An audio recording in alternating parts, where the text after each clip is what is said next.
What up, Speedy?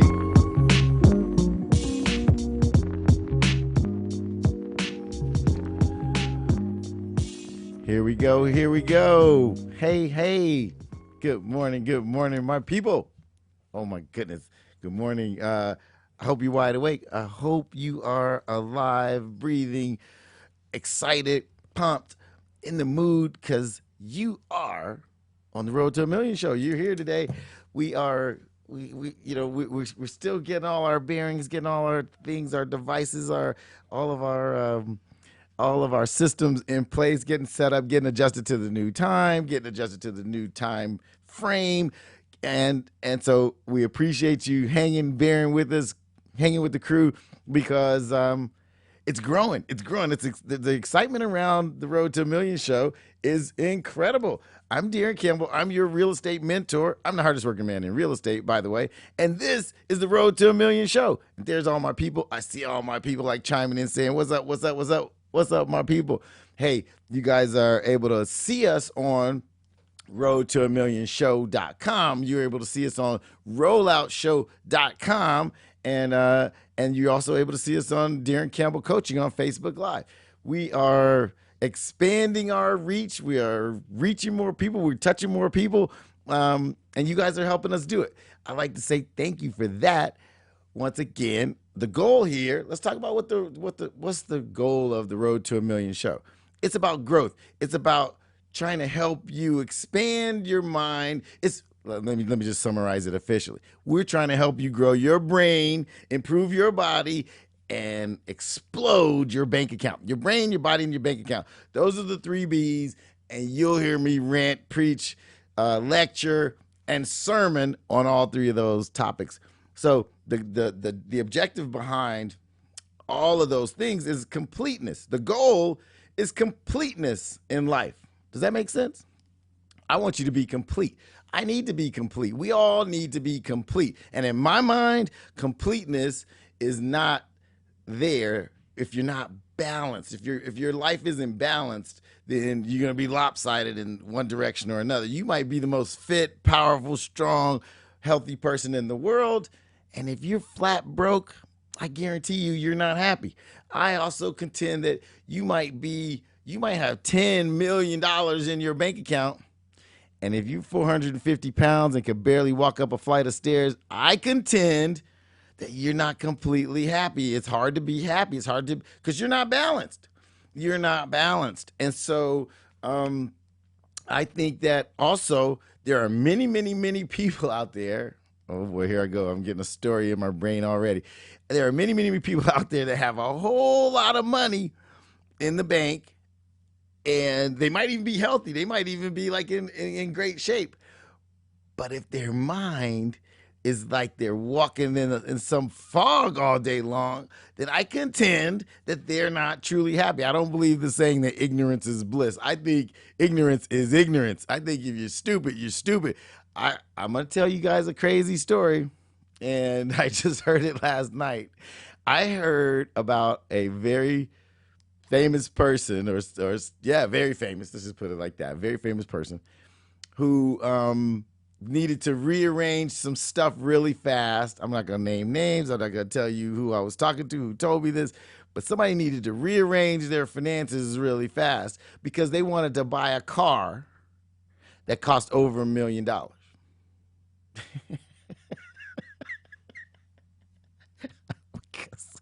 I'm going to lose it. They wanted to buy a car that was more than $1 million, and they wanted to free up $800,000 in cash. Okay, wait a minute. I almost threw up on the table. We were having a very nice dinner too. But this person, let me just tell you, just fundamentally, that person project 5 years down the road, 10 years down the road, when they're not quite as famous as they are today, I guarantee you that person's going to be broke. Broke with a capital B. Okay, that just can lead us to a little insight. We want to talk about owning things that are assets. Did we get into this the other day? Yeah, we talked a little bit about this. Assets are things that have the ability to grow your wealth and or pay you while you own it. Ladies and gentlemen, I cannot emphasize enough how you need to be thinking in terms of cash flow, appreciation, and assets that might pay you while you own them. Oh man, this is like, okay, this is advanced stuff. But you want to know how old this stuff is? It's as old as the Bible. It is ancient stuff. Let me tell you something. I'll bring it back maybe to an era where a lot of us can identify. You want to know that simple little game called Monopoly, ladies and gentlemen? Remember Monopoly? Me and my friends in our little neighborhood in Chicago used to play Monopoly, I gotta say, 4 or 5 times a week. Sometimes there were periods like in the summertime when we play Monopoly every day. Now we think we're playing a game. I bet you a lot of kids right now don't even know what Monopoly is. But it was a simple game, but with a really, really deep principle that we all should have learned. We all should learn. We could still apply that principle today. Now I want you to think about it. In Monopoly, you simply move around. You roll the dice and you move around this square board just over and over and over and over again. But the key to that game was everywhere you landed, kind of like everywhere you live, you had to pay rent. You had to pay the fee to be there. Now, kind of mimics real life, right? Where do you live right now? Do you get to live there for free? Nope. Everywhere you land, you got to pay the price of admission, right? So what Monopoly then gave you the opportunity to do was to own your own piece of the rock. It gave you the opportunity to save up your money because you got a salary. You got an income every time you went around, right? You got a salary. And if you spent that salary wisely, you could, or if you saved it wisely or used it wisely, you could save up money and you could buy a piece of property. And if you bought the piece of property, you could improve that piece of property by putting a house on that piece of property. Oh, I love Monopoly. I'm gonna have to get a game and we're gonna put it out here, and me and Nick and Marlon are gonna play Monopoly. I'm gonna win. I always win. But we're gonna play Monopoly, and I'm gonna show you guys. This is Monopoly. They should have called the game of life. They should call Monopoly the game of life, because really, Monopoly is about real life. But it's a subtle but very, very deep message inside of that game. You could buy that piece of property, and then they would give you the opportunity to save.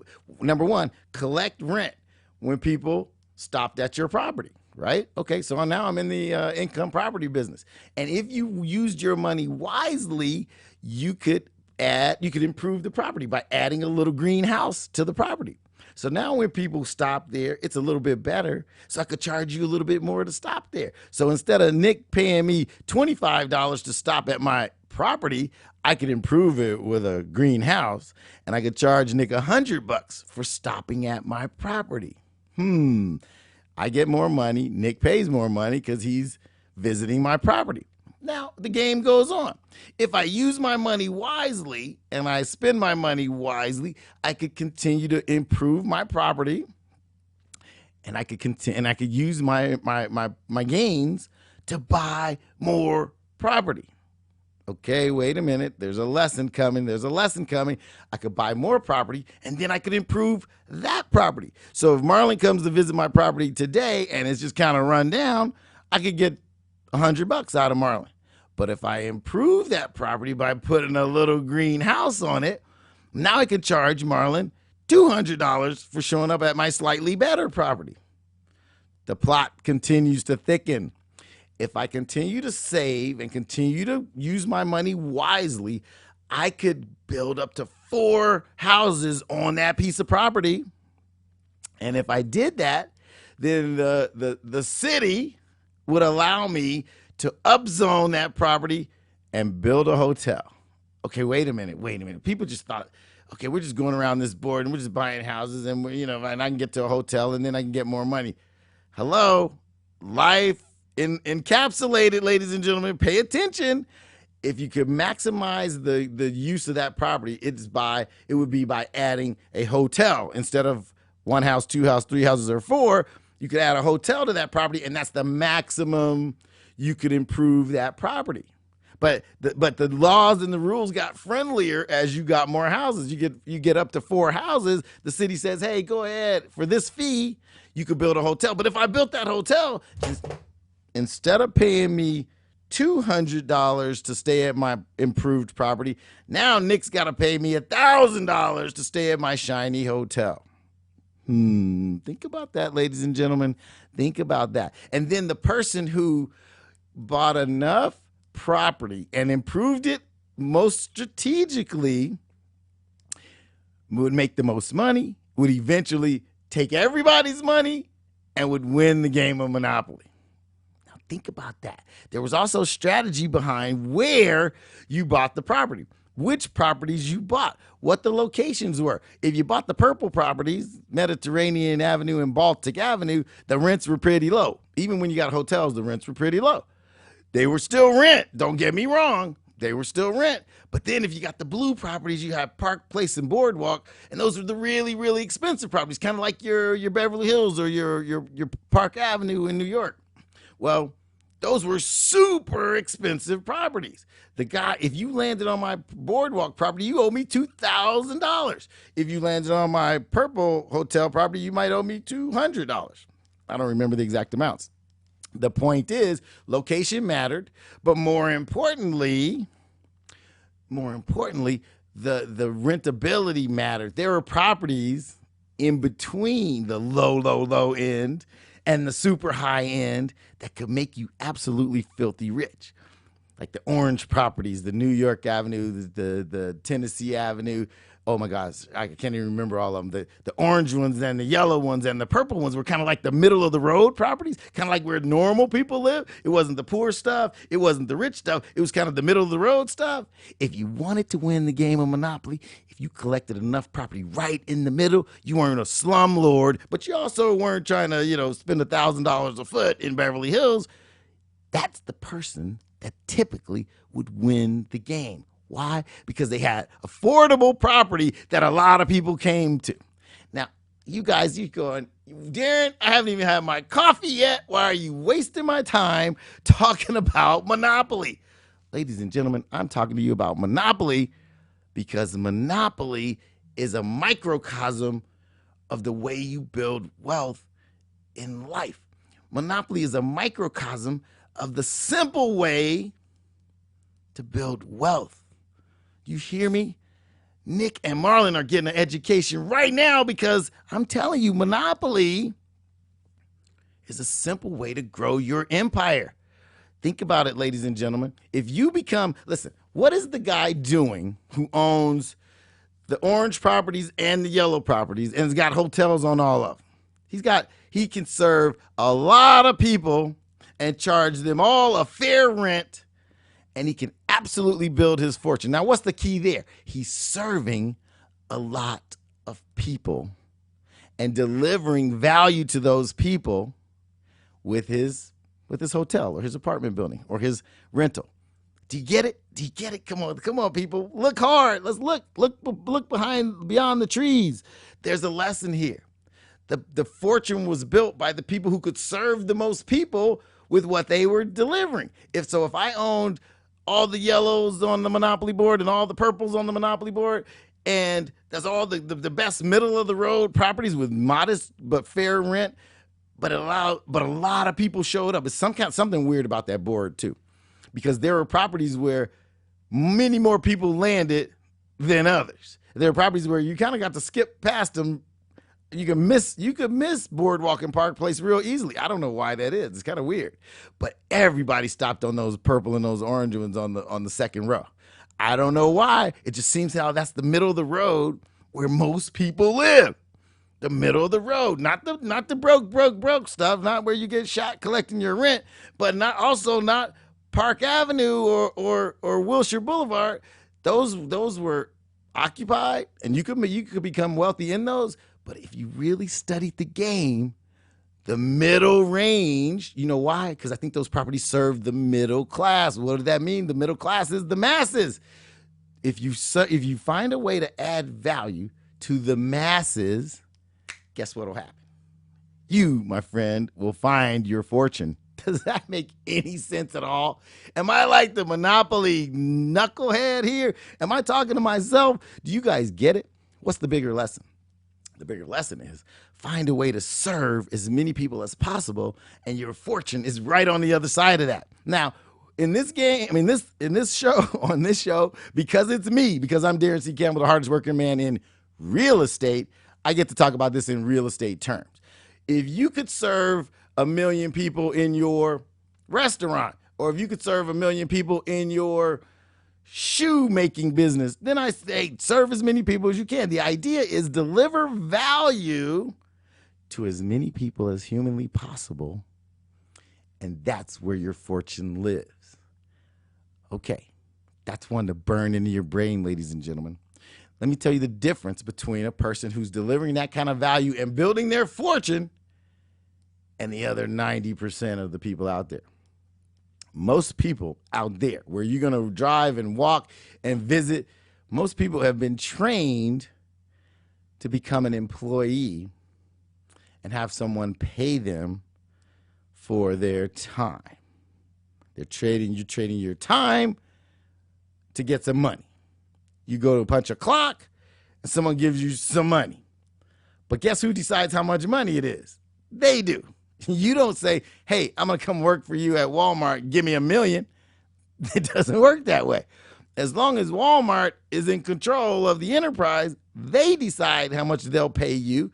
And then you get to say, I'll take it because I need the money, or I won't, or I'll take my chances to find something better. But Walmart, the Walton family, in essence, has decided how much your time is worth. So you just got dictated to by Walmart. Walmart just decided you're only worth $11.22 an hour. While I'll have to tell you a secret, the Walton family is worth a collective, hold on to your chair, $191 billion. What? Oh my God. Nick, blow something up. $191 billion, ladies and gentlemen, one family. One family is worth $191 billion. Now, why don't you hear that number? Why don't people tout that number when they're talking about Warren Buffett and Bill Gates being the richest men in the world? Is because the fortune has been split up amongst the kids and the grandkids of the Waltons, so they all kind of stay a little bit below the radar. You know they're a wealthy family. Everybody knows that. But what people don't realize is Sam Walton left and created the largest fortune on planet Earth. It's now broken up 20 different ways amongst his kids and his grandkids. But if you add up the money that they've all inherited, it's $191 billion. No person on planet Earth is even close to that number. Now, I go into the Walmart story because they got 11,000 stores. That's just silly. Okay. So they got all these stores, and everybody inside of those stores is doing what? Cha-ching, punching the clock, trading their time for money. Walmart says, hey, you, Mr. Greeter at the front door, you're worth $11.02 an hour. You, Mr. Cashier, you're worth $12.08 an hour. You, Mr. Store Assistant Manager, you're worth $18 an hour. Woohoo! You, Mr. Store Manager, in charge of the store, you're worth $60,000 a year. Congratulations. All that while the Walton family is sitting on some island in Fiji making $60,000 a minute. Do you understand, ladies and gentlemen? You got to get out of this servant role. Come on. Even the guy that they promote to regional director for Walmart. Hey, regional director, man, you are the man. I'm going to hook you up. I'm going to pay you $150,000. And you're in charge of going around and checking on all the stores. Oh, by the way, your job is 75 hours a week. You got to just go. You got to see every store every week, and you got to make sure the shelves are lined up correctly. But hey, I'm going to pay you $150,000. And you, if I called you and offered you a job for $150,000, here's how you test yourself. Here's your meter. Do you go, woo, I just won the lottery, I'm rich. Walmart wants to pay me $150,000 so that I can, work for 80 hours a week. Or do you go, $150,000, okay, that's a stepping stone for me. I better start buying some properties while I save that money and buy some properties, play some Monopoly, own some rental properties, grow to the point where I make $150,000 without working 80 hours a week. That should be your objective. I'm not mad at jobs, you guys. Don't get me wrong. Don't say, hey, Daron said quit my job. Daron said I shouldn't be working. Hey, I'm going into business for myself. I want to make $191 million, so I'm going to go out and I'm going to open a Walmart. No, I'm not saying that, ladies and gentlemen. I know that's not practical. What I am saying to you is, if your mindset is, I'm going to punch this clock for the rest of my working life, then you're not thinking financial freedom. You're not thinking real freedom. Who do you think's free? The regional manager at Walmart or the Walmart daughters? Who's free? Which one? Which one can't be fired? Which one could wake up tomorrow morning and say, sell the whole damn thing? Let's sell the whole damn thing to Apple. They could do it. They could decide to sell the whole damn thing and probably get, $500 billion for the enterprise. Who's the one that could decide, you know what? Let's take the year off and go to Fiji. Hey, Mom, let's go to Fiji for the year. Can you say that? No, you can't.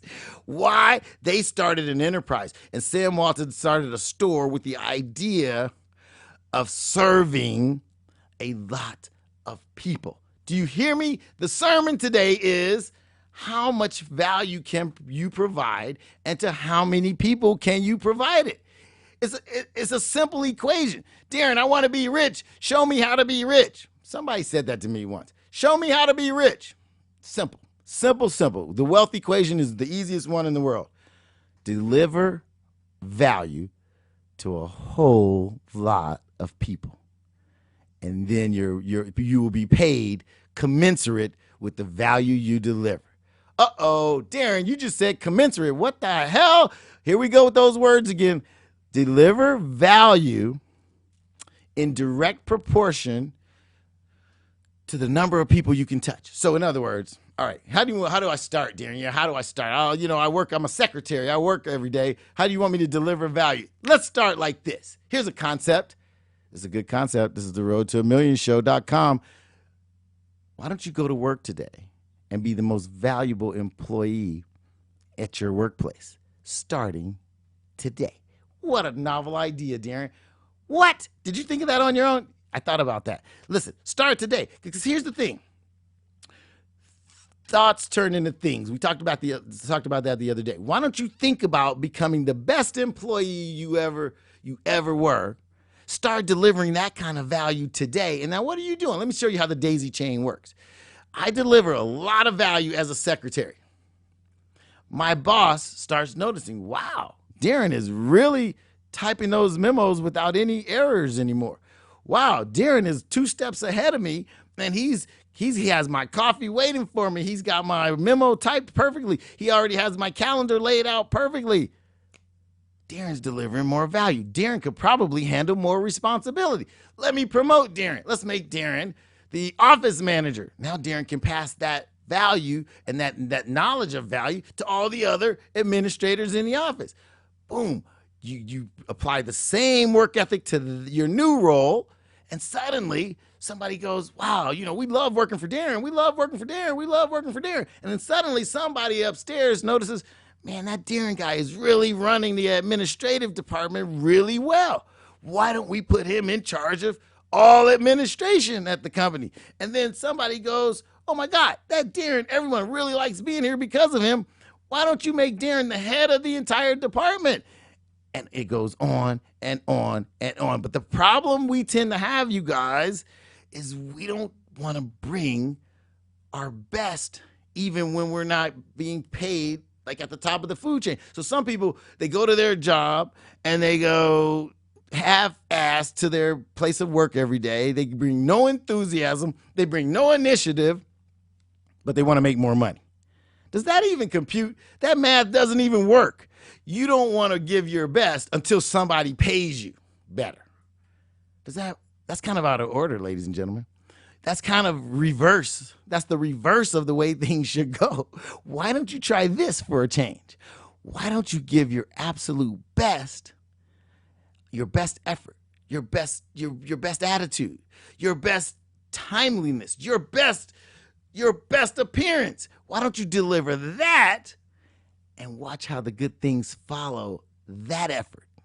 You see, I think a lot of us reverse engineer this thing and they go, well, I'm not showing up on time, or I'm not doing anything extra until they pay me some more money. Well, hold your breath and wait for that one to happen, ladies and gentlemen, because you have to deliver value before you get compensated for that value. Do you understand? No one's going to give you the 4 green houses or the hotel until you deliver enough value. You earn the money to deliver the value, to buy the thing, to grow the thing. But it doesn't start with, hey, make me rich. It starts with, what can I do to serve? And then your efforts get blessed. And then you can reap the rewards. But how many people do you run into every day that are complaining about their lack of rewards, but they're not putting in any effort? Oh my God. Oh my goodness. How many places have you been to? Wait, I'm just going to give you a bad example. And I'm not going to name names because I don't like to bash people in organizations. But there's a chicken restaurant who runs out of chicken every day. You ever been there? You ever been to one of those? If you could go to a chicken joint that doesn't have any chicken, somebody's value equation is screwed up. Somebody's message is twisted. Somebody is in business and not delivering the service that they're in business to deliver. That's called almost out of business, ladies and gentlemen. Okay? So you got to check yourself. If the only way for you to get paid is to deliver the service, which is your product is your work. 9 times out of 10, all we deliver to a business is our work ethic, our work delivery. That's all we really bring. Now, if you run out of chicken in your delivery of your service, then you, my friend, are out of business. Matter of fact, you put yourself on the short list of who we should get rid of first. If you, quote unquote, run out of chicken before your shift is over, you are a bad business. As a matter of fact, you're a bad business bet. I'm not betting on you. Guess what? I know if it's after 8 p.m., I shouldn't go to that chicken joint because they run out of chicken. What a stupid concept. So if you are someone's secretary or someone's employee or someone's whatever, and you check out mentally 2 hours before your shift is over, You failed to deliver your value. We tend to have a twisted concept of what we're delivering. How about this? How about over deliver once? I can't tell you. There's so many stories I could tell you about over delivering. Okay, you know what? I'm going to give you guys like a break. We're going to do like a 3-minute break, and I'm going to come back with a story, a personal Daron Campbell story that'll tell you about a lesson on the delivery of value. Okay? We're going to take a quick break. It's going to be 2 to 3 minutes, and I'm going to come back with some stories. I'm Daron Campbell. This is the Road to a Million show. We're having a good time. We're learning. We're growing. See you in a minute.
Here we go. Hey, welcome back. We had a quick break. This is the Road to a Million show. We're back. I'm Daron C. Campbell, the hardest working man in real estate, your real estate mentor.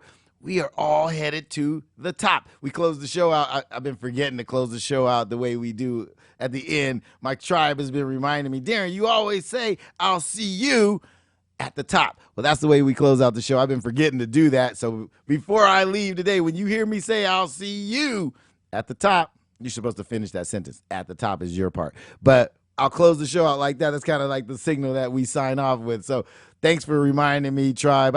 I got this regular group that has been logging on and listening to me on Facebook Live for, man, I don't know, almost a year now. And fortunately, they go everywhere I go. They're talking to me and chiming in on both on Facebook Live, on roadtoamillionshow.com, and on rolloutshow.com. Those are all the different places you can find us. And so my crew, they always keep me honest and keep me on point, and I love them for that. So I always got to shout out the DC tribe, it's the Road to a Million tribe. They've been listening and watching and talking trash for a long time now, and now you have the opportunity to join us and join our tribe. This is the Road to a Million show. I'm Daron C. Campbell, the hardest working man in real estate. I am your real estate mentor, and so I'm here to help you grow, and the vehicle that I know is real estate. So we started out the show today talking about that famous game of Monopoly, probably the smartest board game ever invented. Why? Because it was just simple wisdom, ladies and gentlemen. It's collect some property, charge some rent. Improve the property, charge more rent. Improve the property to its maximum value, charge a crap load of rent. He who collected the most properties, that serviced the most people, made the most money, and won the game. It's simple wisdom, but that's how you win the game. That is a microcosm of real life. It's why I swear by real estate. It's why I swear by income producing property. It's why I swear all of you should be thinking about how you could become a landlord of some sort. Now, there's this course I teach, I created, I have invented, and the idea was just to teach people how to play Monopoly. And so I call the course Apartment Millionaire. So I'm going to give you guys heads up. At some point in the near future, we're going to do a seminar called Apartment Millionaire. And it's going to be like Monopoly, but in real life, and we'll show you how to play the game. But on a much, much, much smaller note, you need to be thinking about how can you play Monopoly in your life. Now, let me tell you the big picture about Monopoly. It uses real estate as the vehicle to start making what? What are we making in the game of Monopoly? We are making passive income. Ladies and gentlemen, passive income. Somebody says, Daron, what is the key to freedom? It's called passive income. Matter of fact, get out a can of paint and paint that on your wall, because passive income will set you free. Matter of fact, my tribe, we always talk about this. Let's get out some spray paint. You want to graffiti, some graffiti that's worth graffitiing? Spray passive income on your wall, or get a sign. All right, don't spray it on the wall, especially if you don't own the house. If you're freaking paying somebody else's mortgage, don't paint their wall. But I'm here to tell you, passive income is the key to freedom. Passive income is the road to a million personified, accelerated.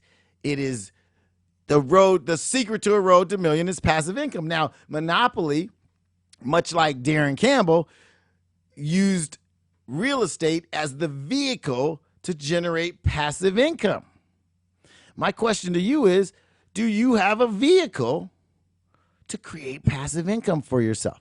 So look, if you own a chain of McDonald's stores, then I would contend that you probably already have your own vehicle for passive income. If you're fortunate enough to do that, then you have a system that runs those stores for you, and then you collect the net profits from those stores. Now, many of us aren't fortunate enough to have bought 10 McDonald's stores in our lives, so we got to start on a slightly more basic level. If you own, oh gosh, you name it, if you own a business of any sort that generates passive income for you, in other words, what's passive income, Darren? It's income that is collected while you don't do the work. It's income that's collected whether you show up or not. That's the key, okay? Now, I don't know what your parents taught you at the dinner table, but most of us were taught, hey, go get educated and go get a really good job. You want to know the problem with that, ladies and gentlemen? Is that mentality confined you for the rest of your working life to a job.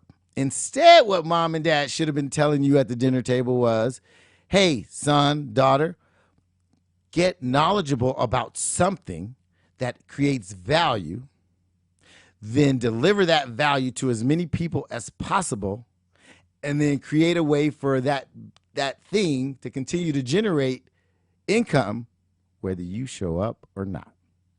Now, that's the big global picture about passive income. My favorite thing is real estate, so I'm talking to you about Monopoly because Monopoly just showed you, we went over it in the last hour, Monopoly showed you how to take real estate and create passive income with it.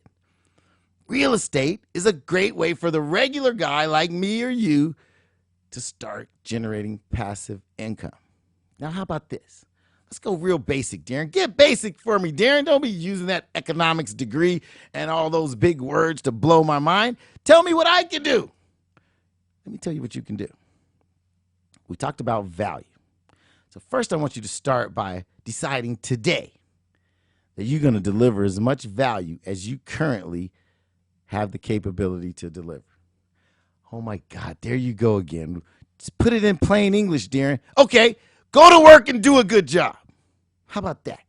Get to work, be the best employee there, do a good job, do your best, whether anybody's looking or not. You kidding me? Have you ever been to one of those businesses where the employees just don't seem to care? Have you ever been to one of those businesses where they don't care if you're standing in line for an hour or 5 minutes? Doesn't matter to them. They keep moving at the same pace. I can name some establishments that operate like that. You know who they are. They're the places you dread going the most. So I'm not going to call those people out or those places of employment. All I can tell you is this. Those employees are there for a reason.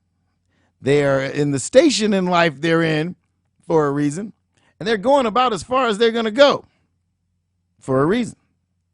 Ladies and gentlemen, if you can find a way to deliver more value in whatever place you are, wherever you can start today, start there. Your job, your boss, blow their minds with how much value you can deliver and watch the miracles happen. Watch the miracles happen. Okay, so that's the first thing. So deliver value where you are. So let's write that down. Deliver my maximum value. Because, you know, I get a lot of people that say, Darren, how do I become wealthy? I say, well, how about go to work today and do the best you can do? They get mad at me. They're like, come on, fool. That isn't how you get rich. I'm trying to get out of my job.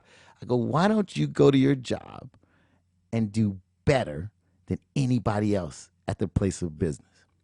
Why don't you see how that works? Watch the miracles happen on the most basic level. Show up and do your best. Oh my goodness. You have no idea the ripple effect that has. Okay, I promised you a story. So, all right, step one, I'm going to write it down. Step one is deliver my maximum value. Wait. It's not complete until you put this word on the end. Today. Deliver my maximum value today. That means if you are on the French fry detail, then cook those fries better than you ever cooked them. You understand? I don't care how much you make. You're on fries. If you do the best you can do on those fries, then they might promote you to the salad bar. All right. I joke. I joke. I don't mean to make light of people in the food service business, but you get the idea. You get the idea. All right. So I'm going to tell you about it. Let me tell you a story. I'll tell you a story about a Daron Campbell story. All right.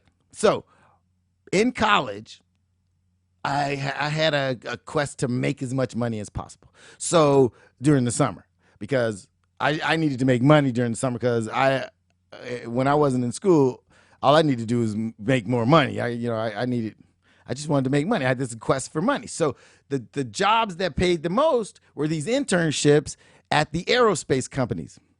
Okay, great. So I applied for an internship at a very, very large aerospace company. Why? Because in a world of, $8 an hour employees, the aerospace companies were paying summer interns like $25 an hour. I'm like, that's the job I want. So I applied for one of these very hard to get internships at this very large aerospace company. So you wait, and then finally I get the word. After 2 interviews and a background check and all this other stuff, I got the job. Fantastic. I'm about to work all summer. I'm going to make $25 an hour. That's like rich for me as a college kid. I mean, I went to college 100 years ago, you guys. So $25 an hour was like, woohoo, I am going to be loaded this summer. Okay, cool. So I go there. They hired 50 interns across this entire department. So maybe there's 2,000 employees in this one building, and there's 50 summer interns. Now, the idea was they wanted to get some help from these summer interns, but it was really like kind of no big deal, no high pressure. Just have them help you out wherever they can help you out was kind of like the mandate. Use these college kids as gophers and whatever. So everybody was there and we're like cruising, but we're making $25 an hour. So most of my peers, who were the other interns, were kind of just like cruising. They're showing up. You're going to get the check whether you do a great job or not. My decision, this is in my own, my own early wisdom, which if I had any, was I'm going to go in here. I'm going to kick butt. I'm going to actually be the best intern they ever saw. Now, I don't know how I decided that or why I decided that. I just decided I'm going to be the best intern. For me, it was like a contest. I was like, the fact is, I want them to vote me best intern. I didn't even know if there was going to be a vote at the end, but I wanted to be voted the best intern. So I showed up early.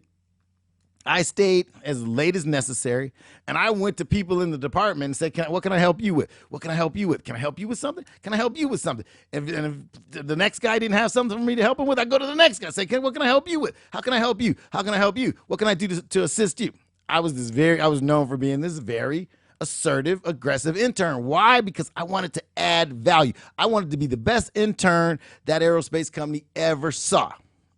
Now, was anybody watching? Was anybody keeping score? Did anybody really care? I didn't know. Every other intern was like, "Man, why are you working so hard? Why are you staying late? It's 4:55, bro. Let's go get a beer."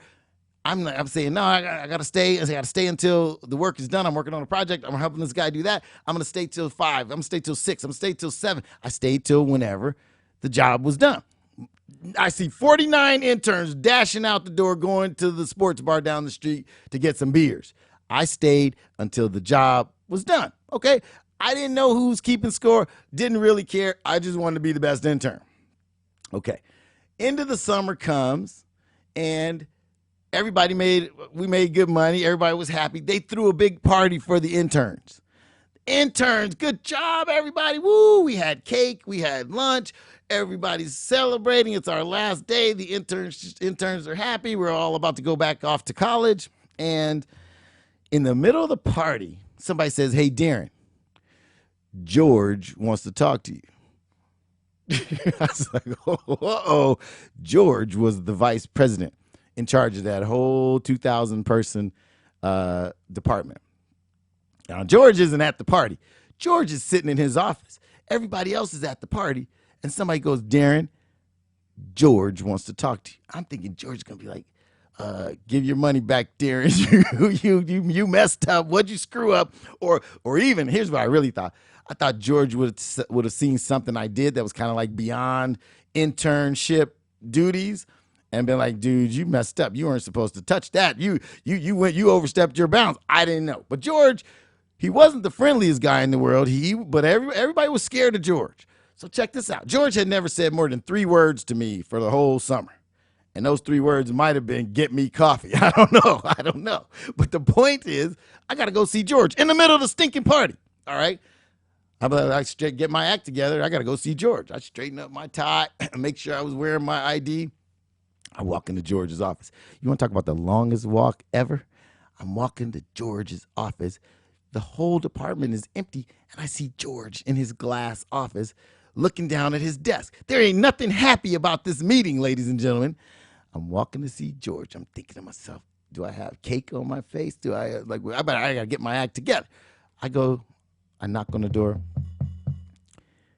George goes, come in. He doesn't even look up. George doesn't even look up at me. Come in. I go, hi, George. No, I didn't say hi, George. I said, hi, Mr. I'm not going to say his last name. Let's just say Mr. Samuels, just for instance. I said, hi, Mr. Samuels. He goes, sit down, Daron. Still didn't look up from his desk. He goes, internship's over. I go, yes, sir. It was great. I really appreciate the job. I appreciate the opportunity. I'm scared. I'm thinking he wants his money back or something. I don't know. I don't even know what to tell you. I'm sitting there. George still hasn't looked at me. He goes, Daron, we feel like, here comes the punchline. We feel like you've done a really good job around here. I go, well, thank you, Mr. Samuels. Thank you very much. I appreciate that. He goes, we'd like you to stay. I said, excuse me? He goes, we'd like you to stay. I say, Mr. Samuels, with all due respect, I would love to stay, but school starts at UCLA on Monday. I have to go to school. He goes, we'd like you to stay anyway. He still hasn't looked at me, okay? I don't even know if this guy knows what I look like. I said, with all due respect, sir, I don't know how I could stay and go to school. He goes, well, if we let you stay and we just told you figure out when you could work and work then, and we still paid you your full-time salary, do you think you could stay? I go, of course, Mr. Samuels. So you're saying I could work whenever I could work? He goes, we don't care when you show up, Daron. Just show up when you can. Everybody here wants you to stay. They like you, and they said whenever Daron can be here, he can be here, and let's just pay him the full-time salary anyway. Ladies and gentlemen, I had a full-time job at an aerospace company while taking a full load at UCLA and showed up whenever I could show up to help whenever I could help. Why? Because I added value. And all the permanent employees in that department said, we want him to stay. 49 interns went home, and I had a full-time job while being a full-time student, making $25 an hour my entire senior year at UCLA. Did I know George was watching? Hell no, I didn't know George was watching. George still doesn't know what I look like. He never looked up. But the man gave me the $25 an hour job, 40 hours a week, and said, show up whenever you can. Ladies and gentlemen, what's the moral of that story? No, not that I made good money as a college intern. The moral of the story is you don't know who's watching. Give your best effort every stinking day, and the rewards will come, and many times they will come from a place you never suspected. Let me remind you, George was neither my supervisor nor my manager, my department manager. George was the VP of the whole stinking place. George said 3 words to me, but guess what? Word got to George that, hey, this kid's different. We want him around. And I'll give you the final to the story. They offered me a permanent job at graduation. On graduation day, it was one of my 13 job offers. I took a different job. You guys will hear that story another day. But the point is, I received incredible rewards from effort, from adding value without keeping score. So you want to know how you could start? What is lesson number 1? What is point number 1? Deliver my maximum value today. I think Nick and Marlon can even put that on the screen or put that in the chat box. Deliver my maximum value today. That's number 1. Woo, that's a lot. Let's take a little water. Hold on. Hey, somebody said we should get Road to a Million water bottles. Let's talk about that. Okay, this is the Road to a Million show. I'm Daron C. Campbell. I'm the hardest working man in real estate. I'm your real estate mentor, and I'm just trying to mentor you. I'm trying to tell you some things that are the building blocks to success to kind of help you get going, and how to help you get going right now. Okay, the goal is passive income. So now we're going to spray paint passive income on the wall somewhere, because passive income is the key to freedom. Passive income is the key to success. Passive income is the holy grail, ladies and gentlemen. Get passive income however you can. Listen, the internet has created some passive income millionaires. Do you hear me? I dare to say thousands of them. How has the internet done that, Daron? Well, people have figured out how to add value to other people, leveraging themselves by selling things on the internet, by using the internet to touch more people, to add more value. Guess who's doing it right now?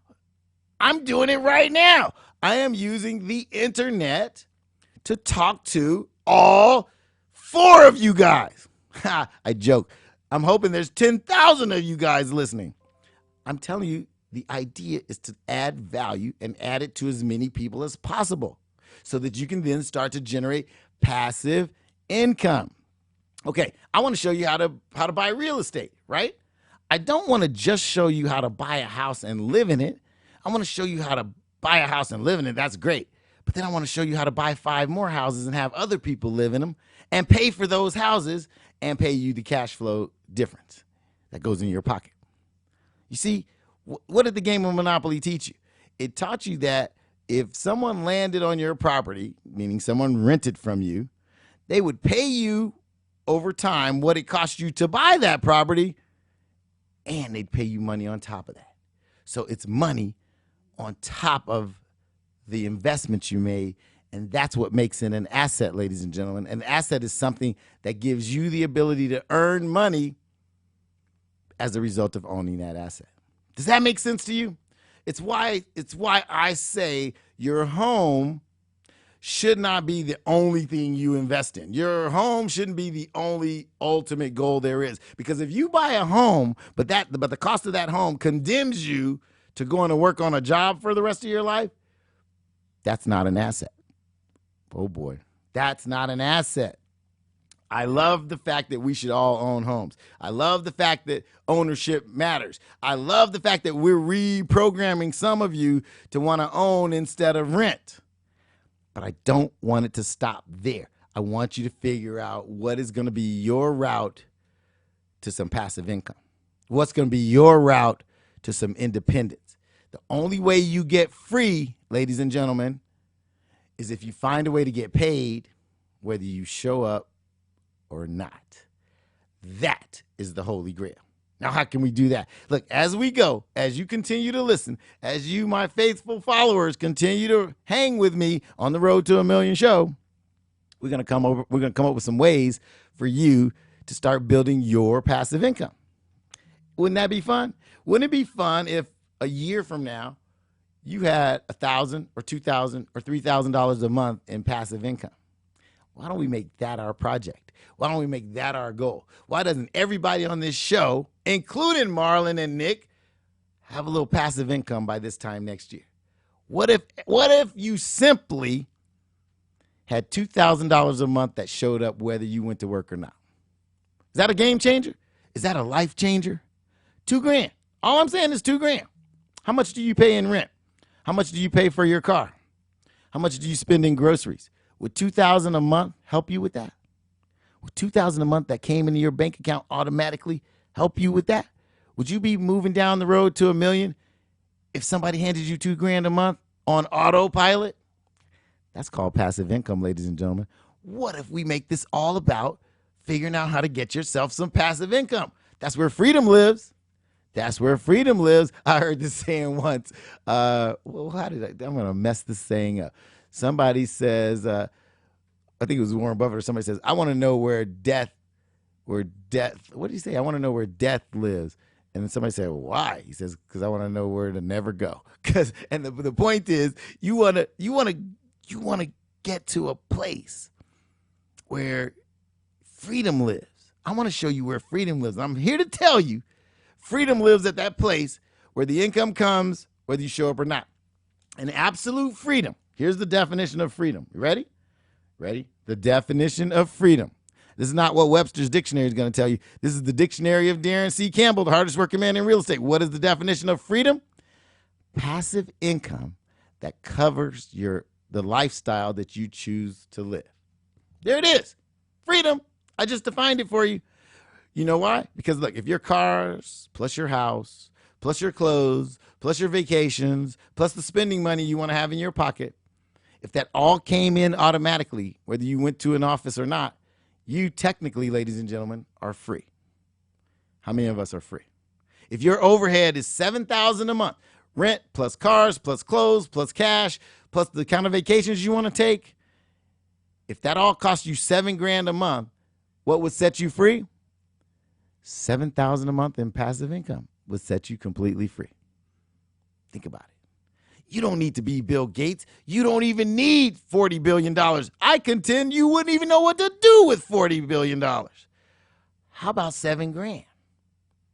Calculate your overhead. Calculate your overhead.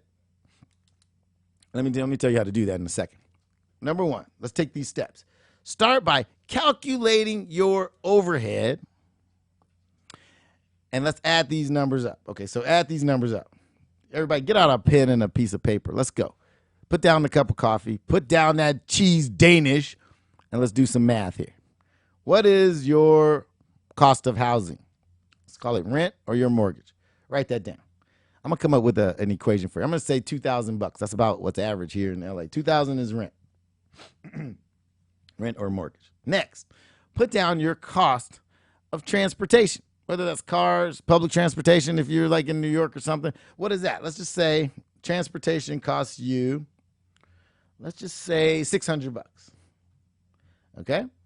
Next, let's talk about your groceries, food, what it costs to feed the family. Let's say you could do that on $1,000 a month. Okay? Are you writing that down? And you could do your own numbers, by the way. Plug in your numbers if you know. I'm giving you this hypothetical of a typical person in a typical city in the United States. Okay, so now let's say spending. Then let's just say utilities and all that. Utilities, bills, etc. The essentials are another $200. Okay. And then let's say spending money, if you want to get out and, have a good time, go out once or twice a week for dinner and, have a good time with friends once or twice a week. Let's just say you need another, I'm being conservative here, $200 a month as your spending money. Everybody spends more than that, right? $400 is your spending money. All right. This is a very conservative lifestyle for somebody, but let's just add those up. So we got 2,600, 1,000, 3,600, 3,800, and 4,000. So $4,200 is your lifestyle. $4,200 a month. Okay. Now, if you know your real numbers, plug them in. Plug them in. We're doing an equation here, and this is going to change your life. Let's do that. So you got $4,200 a month in overhead. That is your overhead. Okay. Ladies and gentlemen, if $4,200 a month is your overhead, then your current freedom number is $4,200. What are you talking about, Daron? What the heck does that mean? What that means is your freedom number is the amount of money that you need to come into your mailbox or your bank account every month, whether you show up for a job or not. Have you ever thought about that? Have you ever thought about that? Now, the freedom equation is to somehow figure out how to get $4,200 a month without working for it. Now, we're going to go into a million different ways you can start to plan for that. But first, I need you to know the fundamentals. Start with your overhead. What's your overhead? This hypothetical person we just talked about, has a $4,200 a month overhead. If this person owned a rental property that netted them $4,200 a month, what would they be? They would be free, ladies and gentlemen. They would be free because they could pay for their own rent, their groceries, their cars, their utilities, and their spending money without going to a job. Now, I'm not saying you would quit your job that day, because that freedom number might not be your ultimate freedom number, because those $600 for your cars might be a Pinto and a Dodge Dart. You might rather drive a BMW or a Lexus. That number then will go up. So to drive my ultimate car might be more like $1,000 a month. So then I would raise my overhead target. I would raise my freedom number to increase that target. You understand? All right, I got a caller. Somebody wants to holler at me. Maybe they think I'm crazy with this freedom number stuff. Hey, Nick, put them through. Let's talk to him. Hello, caller. Who am I talking to? Hello, hello. Are you there? Caller, go ahead. Caller, okay. That caller chickened out. You know why? Because their freedom number freaked him out. All right. If you want to call back. 747-888-3082. 747-888-3082. All right. Somebody called earlier, and they're writing down these messages when I don't take calls. And somebody said, what's a simple way to start getting out of my current BS job, my current situation? My situation stinks. How do I begin? Okay. First, I want you to deliver value today. Deliver value today. But now let's talk about principle number 2. We'll get back to your freedom number in a minute. Principle number 2. Open your mind to new ideas starting today. Okay, wait. I wrote this down. Maybe there's a better way to say it. I like this. Make the decision today to open your mind to good ideas. That's a better way to say it. Make the decision today to open your mind to good ideas. Let me tell you a secret. The minute you open your mind to good ideas, guess what happens? Good ideas start to come your way. It's an amazing thing. It's like a phenomenon. It's kind of crazy. The minute you decide, hey, I'm going to be open to bigger things. I'm going to be open to great ideas. I'm going to be open to a better life. Ideas for that better life start to show up. It's shocking the way this works. If you go through life with tunnel vision, you never look up, you never look around, you never see what's going on around you, you won't come up with any good ideas because your mind is effectively closed. But when you make a conscious decision to open your mind to good ideas, bigger ideas, better ideas, shockingly, they'll start coming out of the woodwork. They'll start flying at you. It's a phenomenon that I can't explain. Some people say that's the law of attraction at work. I don't know what you call it. All I can tell you is it works. Make a conscious decision that you're going to learn more about more. You're going to open your mind to great ideas. You're going to open your brain to opportunities to find passive income. You're going to open your mind to opportunities to grow yourself. You're going to open your mind to opportunities to find active ways to accelerate your life. And the ideas will start flying at you. You never believe it. And I'll get into some stuff later on with the brain. We talk about the brain, the body, and the bank account. I'll get some stuff. I'll start talking to you about some stuff about your brain, about meditation, about visualization. I don't want to go too deep on you this morning because you haven't had your second cup of coffee yet. But down the road, I'm going to start talking to you about your mindset and about how to program your brain. I'm still learning myself, trust me. But what I learned, I'm going to pass to you. I'm a student of this, this concept of getting better in all 3 departments: my brain, my body, and my bank account. They all need to get better every day. And if I'm not working on something every day to help those, then I'm not servicing myself properly. You understand? So open your mind to some new ideas. Open your mind to some better ideas. Open your mind to some growth ideas. How about that? Okay. Now let's get back to that freedom number. Well, wait a minute. Where are we? This is the Road to a Million show. I'm Daron C. Campbell. I am the hardest working man in real estate, and I am your real estate mentor.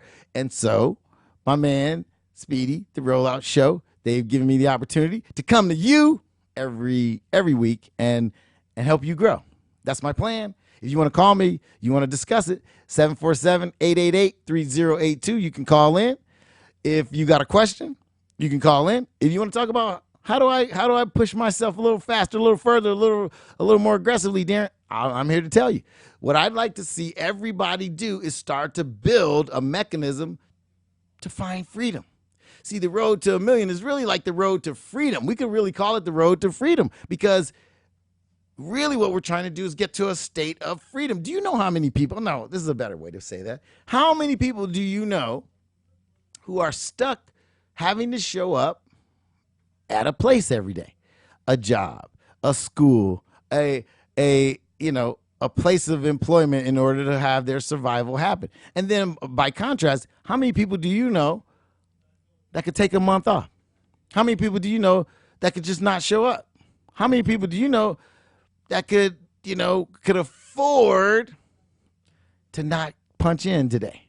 How many people do you know that could afford, like if they had a friend or a family member that got into deep trouble and needed $10,000, or got sick and needed, had to pay a hospital bill of $8,000? How many people do you know that could actually help that person out?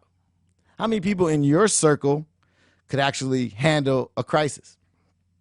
I talked about this in the last show. During the last recession, ladies and gentlemen, 8 million jobs were lost. What would happen to you if you lost your job? Then by contrast, what do you think would happen to the person if 8 million jobs go away, but you owned 4 pieces of real estate that were all rented out? What do you think would happen then? You see, nothing is promised to you, you guys. Nothing is guaranteed. So you got to take control. As long as you're punching a time clock and someone else is deciding how much you make and whether you have that job, you're not in complete control. That makes you vulnerable. I have seen the most secure, quote unquote, secure people with the quote unquote best jobs get wiped out with one swoop. Recently, I watched a CEO who was making 6 figures a year get a phone call that said, "You're fired."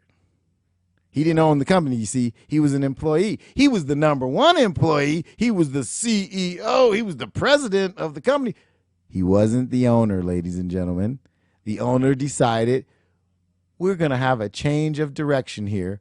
You are fired. Who was in control? Was it the president who had a salary, or was it the owner who decided on this change of direction? We don't even know if that owner just had a bad dream and woke up and said, you know what, I need a change of direction. You don't know if that owner's wife said, you know what, you're making me mad today. And then he got mad and he was in a bad mood and he decided we need a change of direction. And he fired the president. Ladies and gentlemen, this could happen to you. If you're punching somebody's time clock and you're trading your time for a paycheck, you are vulnerable. And I know you think, oh no, I've been on my job for 26 years. They love me over there. They gave me a raise. They gave me an extra 2 days of vacation this year. They love me. Ladies and gentlemen, they love you while they need you. And the minute you don't serve their purposes, you are disposable, my friend. Let's take control of our lives. Let's talk about freedom. Let's talk about passive income. Let's talk about growing to the point where you are vulnerable to nothing. That's where freedom lives. That's what the road to a million is all about. I want to help you get some passive income. I want to help you find your freedom. I think real estate ownership is that path. What if I could help you get on your path to financial freedom through real estate? Now, there's some tactics and there's some special ways to do it. But as long as things exist like financing, there's zero down financing. Did you guys know that? Did you know you could buy property with nothing down? As long as there's an opportunity where there's situations where you could buy properties at a discount. There's death. There's the 4 Ds I always talk about: death, divorce, distress, and the dissolution of partnerships. Those are the 4 things that create the most motivated sellers on planet Earth. Those are people who are selling real estate at a discount. A discount? Real estate? The thing that has created more wealth on this planet than any other asset class combined. and you're saying you could actually buy real estate at a discount in certain situations, 100% yes. Okay? So, where there's a will, there's a way. If you start opening your mind to great ideas, to new ideas, to growth ideas, that's principle number 2 we just talked about. If you start opening your mind to those things, guess what? You'll start to identify those opportunities. They will show up. I promise you, they'll show up. Just open your mind to them. Start listening to more shows like this. Start interacting and saying, hey, look, I'm open to the idea. I want to grow, Daron. I'm tired of punching that time clock. I'm tired of having somebody else dictate to me whether I come, whether I go, whether I get a raise, whether I get a vacation. If you are tired of that, then why don't you take charge of your own life and get on the path to freedom? Get on the road to $1 million, which leads to absolute freedom. Let's work on your passive income. Let's work on growing some passive income. And where do you start? You start right where you are today. You start right where you are today. If you decided today that I'm going to be a new person, I got a secret for you. You can reinvent yourself right here, right now. What? Yes, you can reinvent yourself starting at this moment. I suggest you do it because all of us have something we need to improve upon. Some of us need to throw out who we were yesterday and for the past 30 years and become somebody new completely. Why not? Do it. It's doable. You can reinvent yourself right now. You can make a decision right now to reinvent yourself. How about that? All right, so let's start with the add value today. Go to your job today and be the best you could possibly be today. And then do it again tomorrow and try tomorrow to be a little bit better than you were today. And then the next day, try to be a little bit better than you were the day before, and on and on and on. And when you wake up 6 months from now, you will be a totally transformed, different kind of person, and people will actually look at you in a different light. Amazing. The beautiful thing about life is as long as you wake up, you have an opportunity to change. You have an opportunity to reinvent yourself. Do you get it? Is this going like way over your head? Did I put you to sleep by saying you could reinvent yourself? Did I just completely turn you off by saying you can reinvent yourself? But you can reinvent yourself right here, right now. Make a decision, boom, and act a different way. Deliver more value. Be somebody different. You could go like this and decide you're going to be somebody else. Who are you going to be? The best version of you. Try that.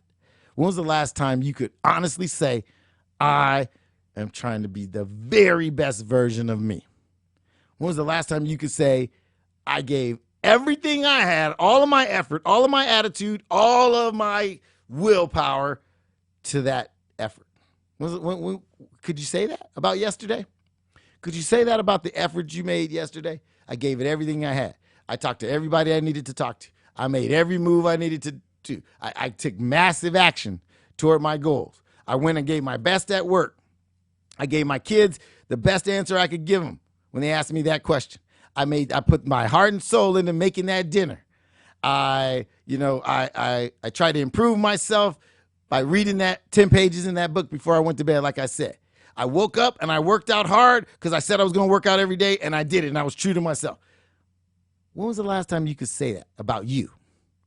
Could you say that about yourself? If you can't say that about yourself, I suggest you reinvent yourself starting today.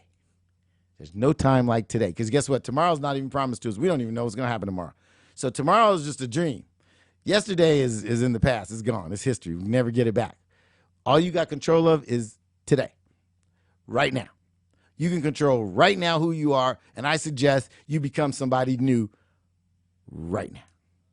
Whoa, Daron, you put me under too much pressure. Oh, no, I can't change who I am. Look, the phones are blowing up now. The phones are blowing up because I'm challenging you to be somebody different. Somebody's calling to yell at me. Man, what are you talking about, reinvent myself? Well, listen, I believe you can do it. I believe you can do it. You guys are blowing up the phone lines now. Did I touch a nerve? What happened, Marlon? Did I piss somebody off? Somebody's mad at DC now. Listen, call in. Go ahead. I don't mind. 747-888-3082. And if you're one of those angry callers, come on, bring it. Let's talk about why you can't reinvent yourself right now. I want you to reinvent yourself at this moment. How about that? All right. We're going to take another 5-minute break. Not 5. We'll take about 3 minutes. We'll take a break. We're going to field some of these phone calls. We're going to get some of these questions down. I'm going to come back, and in our home stretch, I'm going to tell you how to reinvent. I'm going to tell you how to keep growing. I'm going to tell you how to start right now. I'm going to tell you how there's no time like the present. We're going to take a quick break. I'll see you guys in a couple of minutes. This is the Road to a Million show. I'm Daron C. Campbell, the hardest working man in real estate. See you in a minute.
Hey, Nick, can they hear that music? Is that what they're listening to? What I was listening to? Yeah.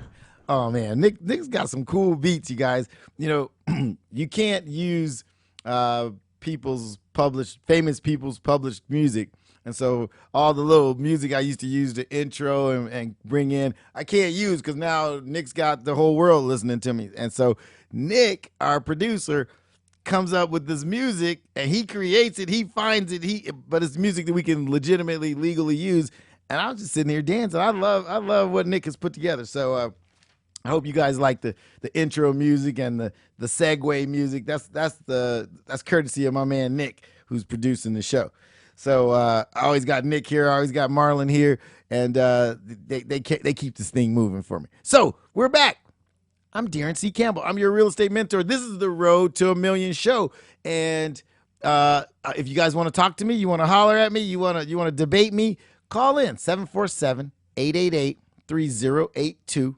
747-888-3082. It's the Road to a Million show. I'm Daron C. Campbell, the hardest working man in real estate. I am your real estate mentor, and we're all going to the top together. Today, we're talking about adding value. And what's the big picture about that? We're adding value so that we can progress. We want to progress so that we can find some freedom and some independence. And independence and freedom lives where passive income exists. When passive income surpasses your overhead, then you become free. Does that make any sense? Okay, let me go back over that again. We're talking about adding value. Adding value is what you can do to give of yourself, to go to your job and do the best you can do, to have people appreciate what it is you're delivering. Why do we want to add value? Because when you add value, you get to progress, you get to grow, you get to grow your income, you get to grow your net worth. When you grow your income, you grow your net worth, you get the opportunity to invest. When you can invest in assets, assets are things that can eventually start paying you whether you show up or not. An asset is something that pays you or grows in value while time progresses. And your goal in life, in my opinion, ought to be to have your passive income from your assets cover your lifestyle or cover your overhead. When your overhead is covered by your passive income, you are free. Now, Marlon could probably create some kind of cool chart or blueprint that explains all of that in pictures, and we'll see if he can do that, and we'll send it to you for free. But that's the road to $1 million broken down, ladies and gentlemen. Where does freedom live? Freedom lives when your overhead is covered by your passive income. Okay, so we could do overhead greater than symbol. Passive income greater than overhead. That's it in a nutshell. Passive income greater than overhead. When your passive income exceeds your overhead, you, ladies and gentlemen, are free. That's where it is. That's where it's defined. So if you owned a business that paid you more than your overhead every month, and you didn't have to show up at that business because your employees were so well trained that the money came in whether you showed up or not, you're free. If you owned 3 rental properties that paid you $10,000 a month and your overhead is only $8,000 a month, and those tenants paid that rent as long as the building was maintained and everything was good, you're free. I just defined freedom for you. Everybody starts to think, oh, well, if I won the lotto, I'd be free. Ladies and gentlemen, you don't have to win the lottery. Oh, let me give you a secret about the lottery. Your chances of winning the lottery are 1 in 13,675,000. Somebody said it's more likely that you'll get struck by lightning twice before you win the lottery. So you got a better chance of getting struck by lightning than you do of winning the lottery. So you're going to go buy those tickets again today? You're going to go. I knew a guy who used to spend half his paycheck on lottery tickets. You know what he used to say to me? I'm a numerologist. I know the system. I got a system for picking numbers. I'm a numerologist. I'm going to win the lottery. I go, sir, if you were a numerologist, you save your money and quit blowing your paycheck on lottery tickets.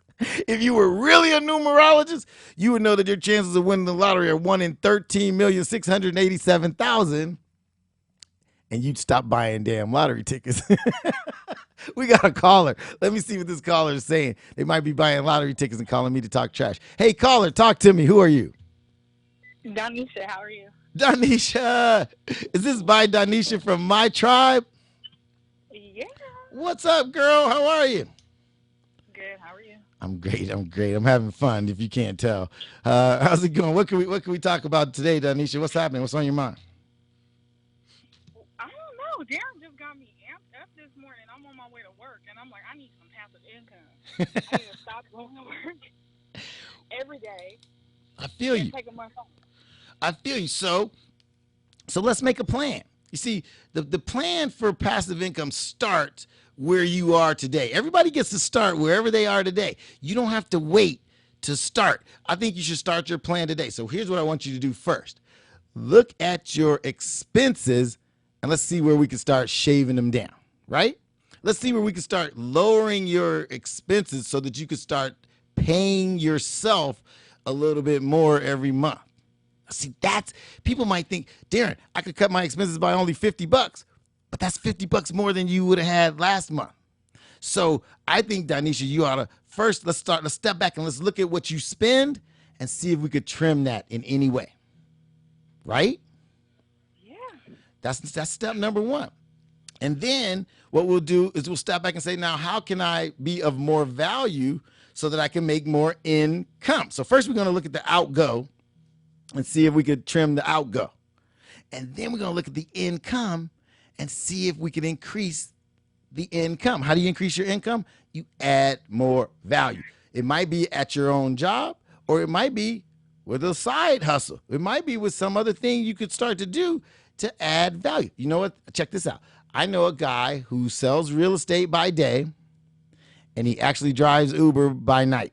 Now, he only drives this Uber about 3 hours a night, but you know what? He adds about $1,200 a month to his bottom line.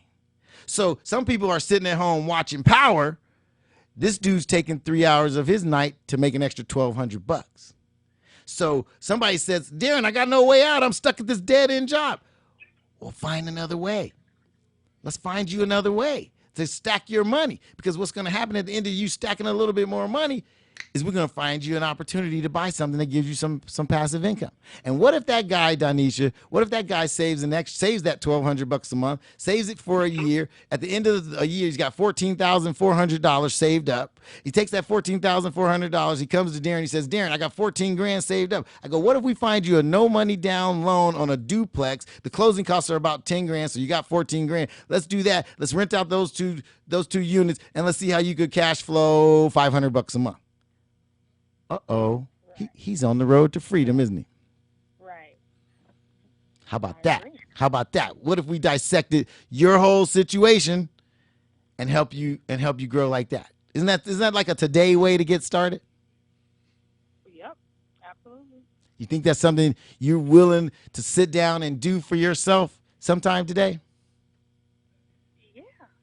All right. I'm already working on I know. I could tell. Your wheels are spinning here. I love it. Well, if there's any way I can help you, if there's any way I can help you with that blueprint, call me, and let's talk about it. it. All right. All right? All right. Hey, thanks for calling, Donisha. I appreciate you listening. All right. Have a good one. You too. Ladies and gentlemen, you could start right here, right now, today. Get yourself a plan. Take a snapshot of what you got right now. Take a snapshot of what you spend right now. Take a snapshot of what you earn right now. And let's get started today. I got another caller. Let's take some calls. Talk to me. Who am I talking to? Hey, Darren, it's Teresa Key. T. What's up, T? You guys, T is an original member of the tribe. T is on every day, a devout fan, a faithful member of the tribe. What's up, T? Absolutely. Are you having a good time? Are you enjoying the show? I am enjoying it. So many nuggets. I'm running out of paper. You are doing the damn thing. Thank you. I really appreciate you. I really appreciate you. Any words of wisdom you want to drop? You guys, T is smart in her own right. She knows some things that everybody could benefit from.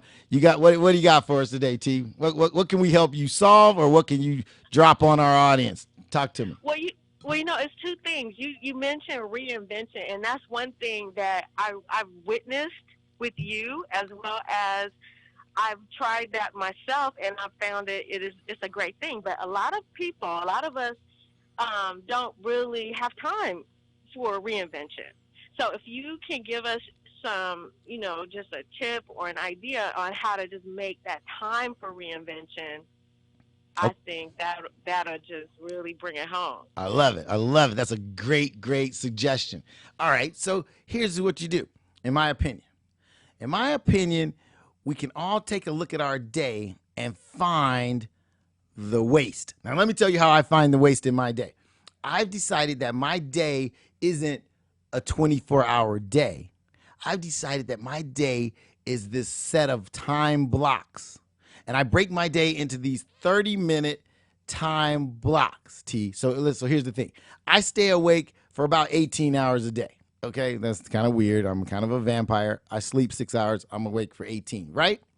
So if I break my day up into time blocks of 30 minutes each, and I have 18 hours that I'm awake, that means I have 36 30-minute time blocks. So when I look at my day, and it's 36 compartments, and each compartment, if I make 36 boxes on a piece of paper, Those are all time blocks. I got 36 time blocks in which to do something. What I do is I then fill out the things that I need to do, and I try to keep them in these 30-minute blocks. What I found, and that's called time blocking, T. Time blocking allows me to step back and go, I got 36 separate segments of my day. Some things might take 2 segments. This show takes 4 segments of my 36 time blocks. But then I can start to look and say, okay, what do the time blocks after 7 p.m. look like? I'm done working. Now, am I going to sit down in front of a television for 2 hours? Or could I take those 4 time blocks and look at my life and my budget and my overhead and maybe work on how I could reinvent myself? You see, the time is there. Because guess what? Elon Musk, he's got the same 24 hours in a day that you do. He runs 3 public companies. You mean I can't find 30 minutes to work on my budget? I think I can.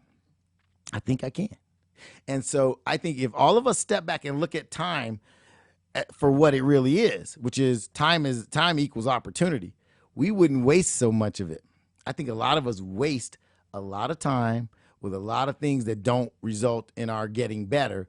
And I think if you step back and you time block a little better, then carve out 30 minutes or an hour, that's 1 or 2 time blocks where you're going to just work on you. And today, we're going to work on reinventing ourselves. So I suggest that everybody take at least 1 time block today, and that's 30 minutes, just to talk about how you could get better and reinvent yourself. 30 minutes to reinvent yourself. That's how you find the time, T. You just stole the time from power. You stole it from the TV. You just took the time and used it for something better. Is T still there? Oh, T just threw that out there and bounced. She said, now talk, DC. I'm going to give you a prompt. Now go talk. Thanks, T. I appreciate the question. Ladies and gentlemen, you have the time. There are people who do 10 times as much as you do in a day with the same 24 hours we've been granted. We've all been granted the same 24 hours. How does Elon Musk run 3 publicly traded companies while you can't even get to work on time? Hello? Anybody out there? Chirp, chirp, chirp. That's crickets. Oh, crickets don't chirp. But anyway, the point is, there are captains of industry that are doing more in a day than you do in a year. So why can't you step up your game a little bit? Let's all step up our game a little bit. Let's take a little bit more advantage of the time. Let's look at how many hours we're actually spending doing productive things. And somebody just texted me and said, well, Daron, I work a job and that's 10 hours a day. You got 14 left, my friend. You got 14 left. If you work 10 hours a day, there's 14 more hours. And I know you need your sleep. I'm not mad at you for needing your sleep. But let's think about it. How long do you lounge in the bed after you wake up watching TV? How much time do you spend watching the news so you could hear how many people killed other people and what the weather's going to freaking be? I'm in Southern California. The weather is the same every stinking day. If I spend 1 minute watching the weather forecast, I'm an idiot. Because it's Southern California, the weather's the same every day. Now, if you live in the rainforest, then maybe you need to check the weather. But I suggest you spend a little less time listening to what's going on in the world outside, because if that world outside isn't immediately affecting you today or your effectiveness, I suggest you go on a news diet. Why don't you watch a little less news and work on you a little more? Why don't you watch a little less Steve Harvey and Ellen DeGeneres and work on you a little more? Why don't you not watch both football games on Sunday, which takes 7 hours for you to do, and maybe just watch one of them and take the other 3 hours and work on you? You don't think you have the time? How much time did you spend this weekend watching TV? Huh? Think about it. How much time did you spend just lounging on your front porch? How much time did you spend shooting the crap with your friends who don't have any money? They're all broke, but they got plenty of time to sit around and talk about what's wrong with the world. Come on, ladies and gentlemen, let's get better. Let's raise our game. How much time did you spend gossiping? How much time did you spend on Facebook and Instagram watching somebody's stupid pet tricks? How much time did you spend being jealous of your friend who's showing pictures of her in Tahiti? That Tahiti trip was 3 years ago, ladies and gentlemen. They ain't in Tahiti. Come on. And how much is it profiting you by looking at their family photos on Facebook? Please, come on, let's get better. Can we get a little better?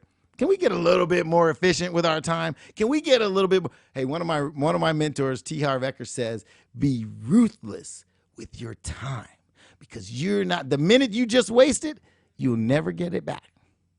So why don't you spend more time being productive, trying to get better, trying to grow? Spend this much time. Take a time block or two. I just told you how to time block. Take 2 time blocks today and work on getting better. Let's work on your brain. Let's work on your body. Let's work on your bank account. And once you've done all that, then go ahead and watch one episode of Power. Power is really good these days, I got to tell you. But just watch one. You don't need to binge watch 6 different shows. Save that for after you've done something for yourself that'll really matter. Hey, the people on Power are doing all right. They're making $400,000 an episode. How much are you making? Think about that. The football players that you spend all weekend watching, they're getting $20 million signing bonuses. Where's your signing bonus? Did you get a piece of that? Did Antonio Brown share his signing bonus with you? No, but you spent 4 hours listening to the news about what he did and what he's about to do next and who's about to sue him and who's about to cut him and who's about to play him. You spent half your weekend worried about Antonio Brown, and he just got a $10 million signing bonus. How much did you get? So how much of your time does he deserve? Ladies and gentlemen, it's time we got a little ruthless with our time. It's time we got a little bit more intentional with our goals. It's time that we all grew up, because you need to get some passive income so that you can find freedom. And if you do that, guess what? You get to live the rest of your life the way you want to live it, on your terms. You're not getting fired from some job. Some guy, your boss, can wake up today in a bad mood. You could show up at work at the wrong time in front of the wrong guy, and he could send you home. Could somebody fire you today? Could somebody send you home and totally interrupt your life? Listen, as long as you're beholden to a job and to a boss, you can be fired. And wouldn't that just change everything? Why don't you take control back? Why don't you say, in 2 years, by 2 years from today, I will have my freedom number achieved. I will have passive income that exceeds my expenses, and Daron, I'll be free. I'll help you get there. I'm Daron C. Campbell. I'm the hardest working man in real estate. I'm your real estate mentor. I'm here to help you grow. That's what we're doing. This is the Road to $1 Million show. That's what it's all about. Let's get there. Can we do it together? I like the idea. Let me give you some today facts. Let's talk about today. What's in the news today? Of the financial news, okay? Let's get clear about that. I'm not talking about the news about, who's in a high-speed car chase last night and who robbed the liquor store. I'm not talking about that. I'm talking about what's going on in the real world. Ladies and gentlemen, the 15-year fixed interest rate for mortgages is only 3.1%. Do you hear me? Ladies and gentlemen, that means you can buy a home, and the interest rate on the money you have to borrow to own that home is right now 3.1%. If that doesn't sound like cheap money, I don't know what book you've been reading, ladies and gentlemen. That means the bank is going to loan you most of the money to buy that house and only charge you 3% interest. What are you thinking about? Are you paying somebody else's mortgage, or are you paying your own? Did you know that you could buy a duplex or a triplex or a fourplex and live in one and have the other 3 people pay your mortgage and give you some passive income, and the bank will loan you the money at 3.1%? How much income property do you own? How much passive income are you collecting? Is the number 0? Are you making no money? Are you paying somebody else's mortgage and getting no help with your own? Wake up, people. Let's turn the corner. Let's reinvent. Let's reinvent ourselves. Can we do it? I think we can do it. Who's going to help you do it? Me. I'm Daron C. Campbell, the hardest working man in real estate. I am your real estate mentor. I hope you guys enjoyed what you heard today. I hope you were listening, because we said, starting now. What can I do, Daron? Starting now, you can Deliver your maximum value today. That means go to work, be better. Go to work, give it your best. If you got to do French fries, do the best French fries ever. If you got to sweep the street better than anybody ever swept the street. Give maximum value starting today. What will that do? That'll make people appreciate what you're doing because you don't know who's watching, but it'll also start to give you the work ethic that you need to make it. And the second thing is start opening your mind to new ideas. Just by listening to me, you're opening your mind to some new ideas, and there's more out there. Start being open to new ideas that will help you grow, and I guarantee you those ideas will start to show up. Those were today's 2 big principles, ladies and gentlemen. Add value, and let's get to freedom through passive income. We're going to come back with a whole lot more on the next show, but in the meantime, this is the Road to a Million show. I'm Daron C. Campbell. I'm your real estate mentor, and I'll see all of you at the top. Peace. Everybody make it a great day.